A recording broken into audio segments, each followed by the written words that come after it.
Ryan Hartley here from Always Better Than Yesterday. Welcome to a session all around how to lead loving teams that leave a legacy. In February of 2020, on the 12th of February 2020, I shared a session on how to lead with love. That was 2 days before I left the safety and security of my full-time employment at the police. And I'm back 1 year later to share a session on how to create loving teams that leave a legacy. Before we dive into that, I just want to recap some of the basic principles of leading with love from that session 1 year ago. So if you're coming across the YouTube for the first time, I'm Ryan Hartley. I lead Always Better Than Yesterday. We coach, we consult, we cheerlead. We host a podcast, all for one reason: to help leaders be better in their hearts and in their minds. Why? Because when we get better, more loving leaders, our teams, companies, families, communities all get better. So the definitions I shared in that first session, leadership is the act. Leadership is a verb, and it is the act of putting your own needs to one side to serve others. True success for me is about being someone you love. It's about doing what you love and serving those that you love. And the 5 hallmarks of leading with love that I shared in that session was: number 1, they create safety. Number 2, they are willing to sacrifice. Number 3, they have a servant's heart. Number 4, they love tough. And number 5, they leave a legacy. You can watch the full session on YouTube. I'll tag it here. But this is all about how we can now show up as a leader and create a loving team that will leave a legacy. There are 8 principles, and I want to be really practical. I want to share a why that principle exists in my heart and my mind, and I want to share how you can specifically do that. I will caveat this by saying that leading with love and trying to lead a team that is founded on love is really hard. So to do that, you have to lead yourself first. Again, there's a session on YouTube. It includes the fact that you need to have love, empathy, accountability, and development. You'll see the full video. I'll tag it here. So here we go. First principle of how to create a loving team that leaves a legacy. Number 1, they love unconditionally. Why? Most research out there around high-performing teams, they talk about psychological safety. They talk about trust. What they don't realize is the common denominator between those two, psychological safety and trust, is that the real foundation is unconditional love. Accepting people where they are, requiring them to be nothing more than who they are, and for them to be themselves at their best. And if you can't do that as a leader right now, if you can't meet people where they are, if you can't accept people for who they are and where they are, then might I encourage you to review your recruitment policies and practices.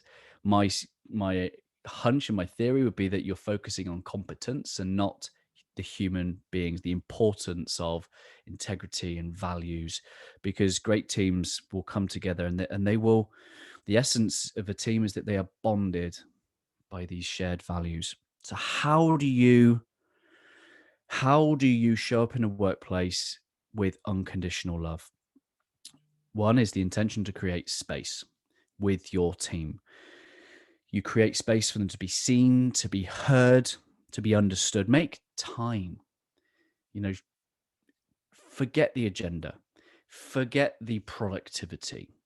Spend time sharing personal stories, things that you're most proud of, things that you do beyond the day job, things that you care about, things that you've had to overcome in your life. The more that you can help your team grow in empathy and understanding for each other, the more connected they're going to be, the more understanding they're going to be when things don't go to plan, and behaviors that we display when we're under stress, they don't become judged, they become accepted and they become understood, and we lean in and we ask, how can I help?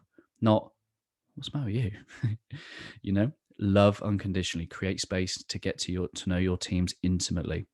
And how do you do that as well? Well, you go first. You develop the courage and the vulnerability to go first. Principle number 2 is love believes. Love believes. Why? Well, it's an inside job. Everything that we can see, you know, this logo, maybe that whiteboard, the chair, all of it was an idea. It was a thought, it was a belief, it was an idea. And sometimes people don't believe in themselves, so they don't try. Instead of wanting a different team, let me encourage you to choose to believe in the one that you have got.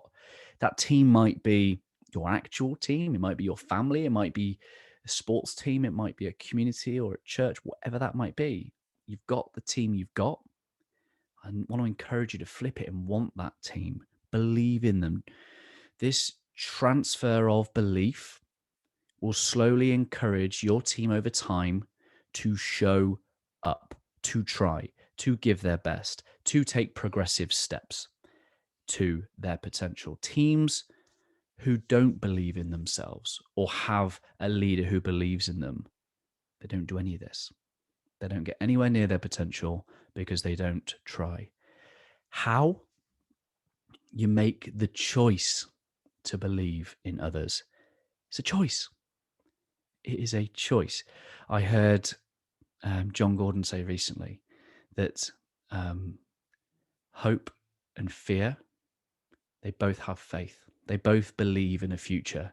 Hope believes in a positive future and fear believes in a negative future. So have faith, to have belief, to have positive hope belief. Speak that over to your people as if it is true, and slowly but surely they'll show up and they'll become more than they ever imagined was possible because of the belief that you transferred to them. Principle number 3 for creating a loving team that leaves a legacy is about love, serves, and sacrifices. They create a sense of you, not me. Why? Well, true leadership is about service. I shared a playful post on my Facebook this week. If anybody tries to talk to you about servant leadership, there implies that there is a different type of leadership available. There isn't. If you listen to the definition of the act of putting your own needs to one side to serve others, leadership is service. So when a leader serves the team, it encourages the rest of the team to serve each other. This is how you create a culture of connection, collaboration, of trust, of going the extra mile for each other. We stay on late, we put our own deadlines to one side, and we all muck in. We give up our safety and our security because it's better that we all suffer a little than should any of us have to suffer a lot. It's one of my favorite things I have ever heard Simon Sinek say. And in turn, this reciprocates. Why? Because they would do it for me. They've got my back and I have theirs. Until eventually that just becomes what we do. And remember, as a leader, never take sacrifice for granted. They sacrifice themselves for the we because they believe that the me is cared for. You can't fake it.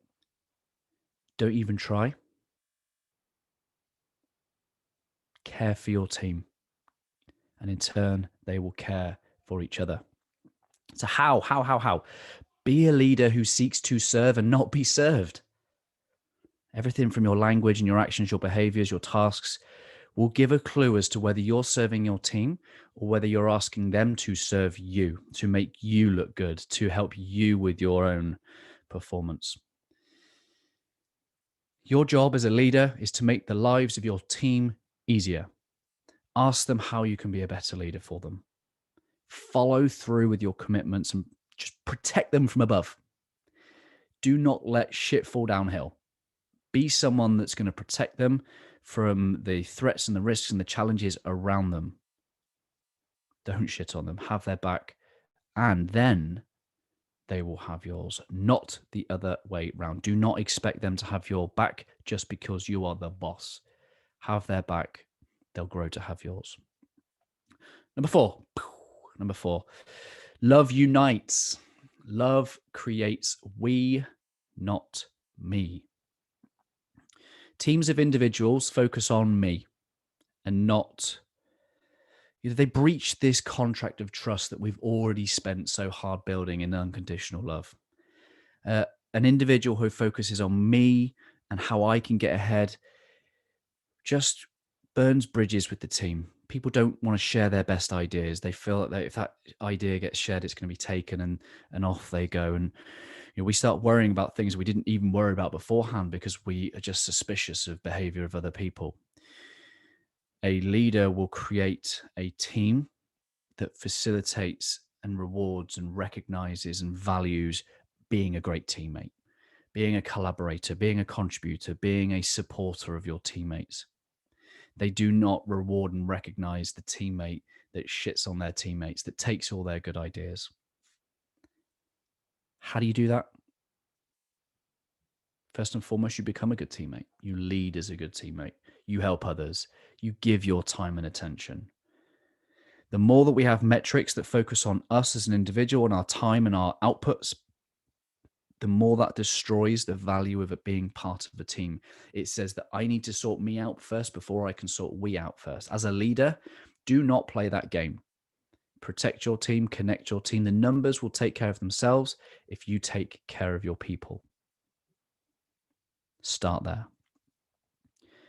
The value of having a team is a united team, united in not only people, but ideas and innovation. That won't happen if you focus on individuals. Demonstrate it, recognize it, create space for it, sharing of ideas, make it something of who we are, and that's just what we do. Number 5. Number 5 is love loves tough. So we know that from the principles in how to lead with love that we can love tough, but how do we then apply that to our team? Well, the true nature of love is to accept where you are, but there's a paradox. It accepts us where we are, but doesn't settle for who we could become. Every day becoming better. And this is what love does. It doesn't just happen. The best teams, the best leaders will embrace conflict as a way of learning, as a way of improving and being better. And they do this from a place of love first. It creates the safety and the security, which means that I'm going to say something that I don't want to say, you might not want to hear, but I'm going to say it anyway because I love for you and I care for you. And I think that a better you is a better you for all of us. So here's what I need to say. Free of judgment. We don't want to be second guessing. Well, does that mean I'm not good at my job? Do you not want me? Do you not accept me? Am I not good enough? No, no, no, no. You are loved. You are welcome. We value you. And we would be even better if you stop doing these things because you're hurting the value of the team. And if you started doing these things because this is what you're great at and this is what you could be even better at. How do you do that? Well, first and foremost, you seek feedback. You go first. You seek feedback. You demonstrate your willingness to learn and grow. And that you give feedback. When you see someone not fulfilling the standards and the values of the group, you call people out. Not in a way that's like a shitty human being. We don't use this veil of honesty and truth to be a bad human. No, we use it as a call to action to do what's right, to love first, and to say, when you do these things, you either upset people, you prevent people from contributing to the meeting, you're alienating people, whatever that might be. We don't let people settle for less than who they are and who they could become. We love first, and then we keep them accountable.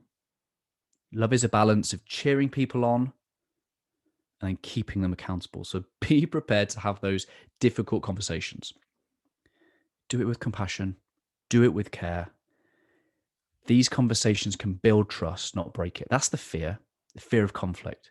When you have unconditional love and the willingness to be united and connected, conflict can build relationships, not destroy it. And they will make you better, not weaker.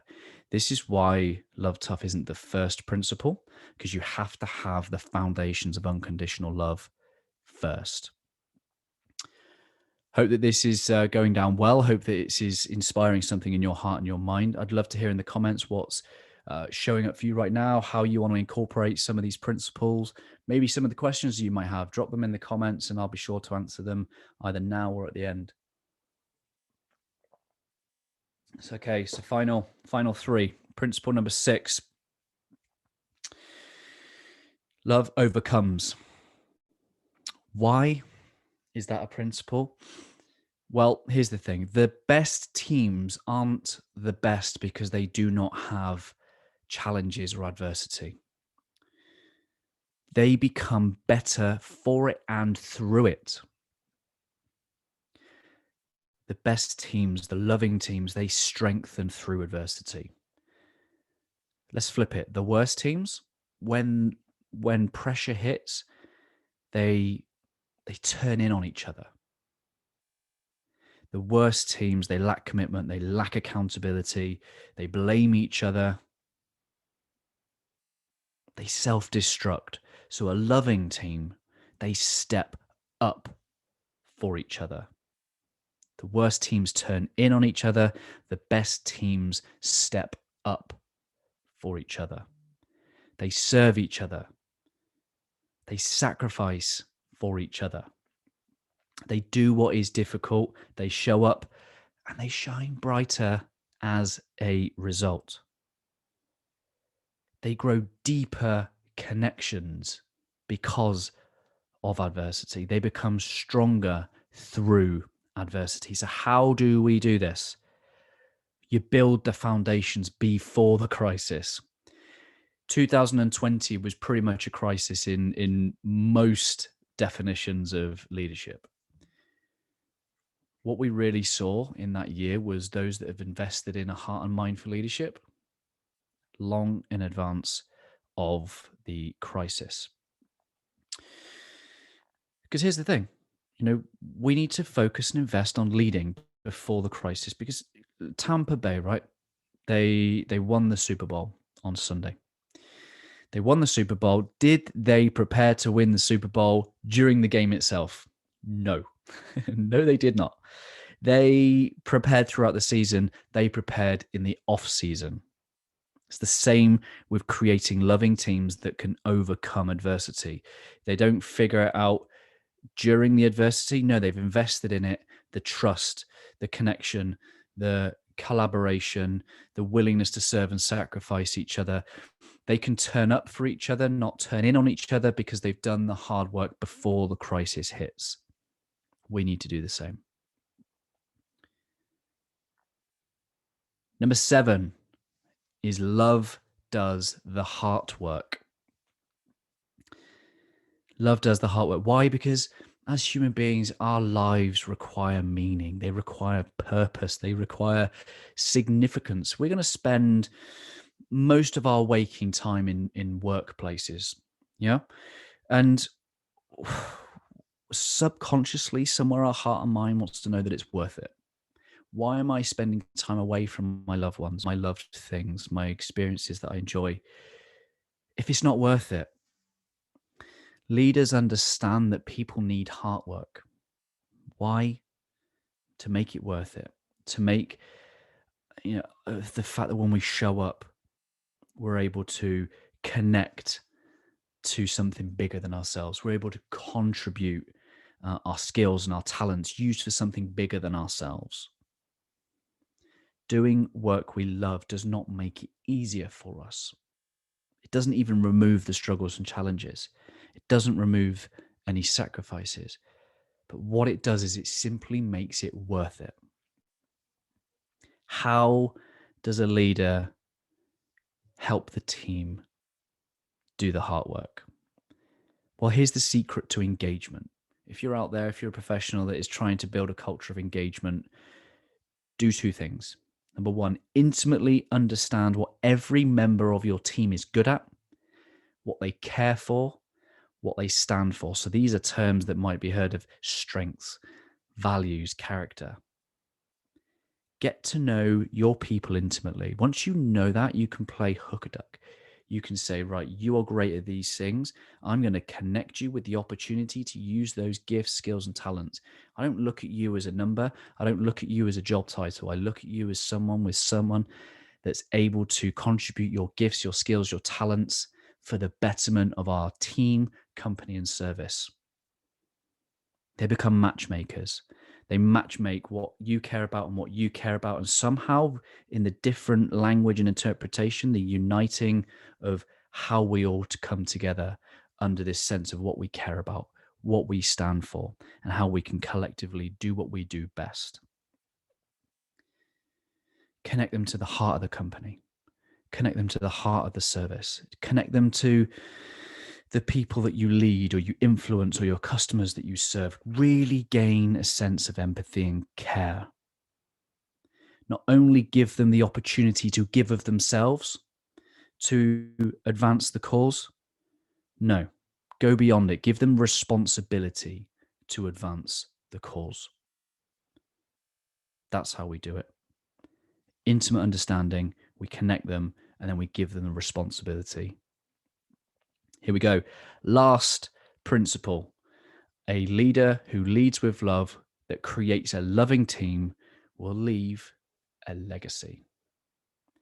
A legacy that transcends the workplace, where you influence and inspire others to do the same.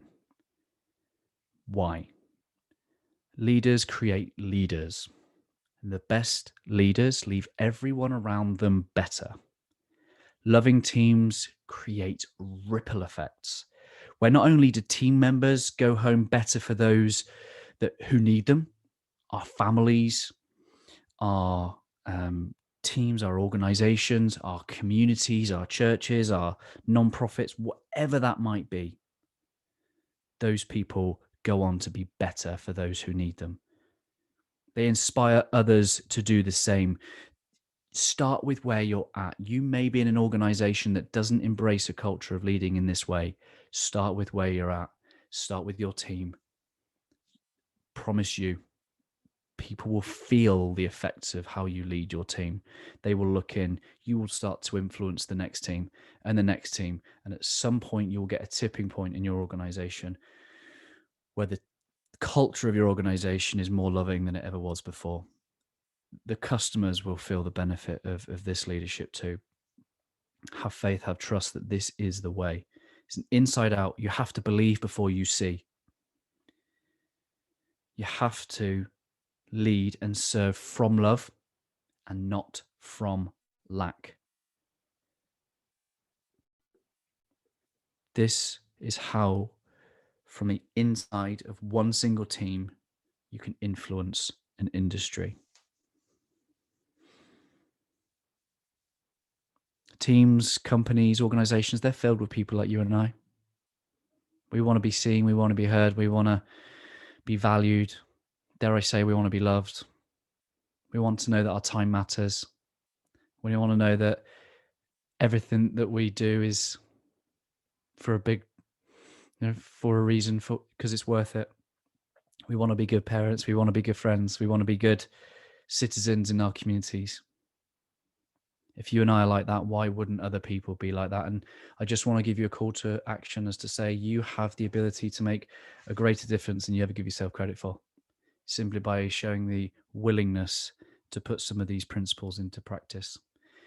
Better people make better friends, colleagues, family members, parents, brothers, sisters, grandparents, or business leaders, church leaders, dare I say politicians. Perfect love casts out fear. The secret to a world that has peace and joy in their hearts and in their minds is becoming people that we love first and foremost. Is then by doing more of what we love and serving those that we love, you will get to the end of your days, your weeks, your months, your years, dare I say life, fulfilled, knowing that you were someone of service, that at every opportunity you made a difference to make the lives of other people around you better, and you rose and became all that you had within you because of what you drew out in those around you. How do you leave a legacy? Well, you love unconditionally. You believe in the unseen. You serve, you sacrifice, you unite, you love tough, you overcome it together, you do your heart work, and only then do you leave your legacy. I hope this has been useful. I hope this has been helpful. I hope that there is something within these 8 principles that you have hooked on and you will show up and try and implement within your leadership, because you can. If you would love to grow in your heart and your mind and your leadership, we have a leadership group called the Master Heart and Mind here at Always Better Than Yesterday. Reach out, let me know if you're curious.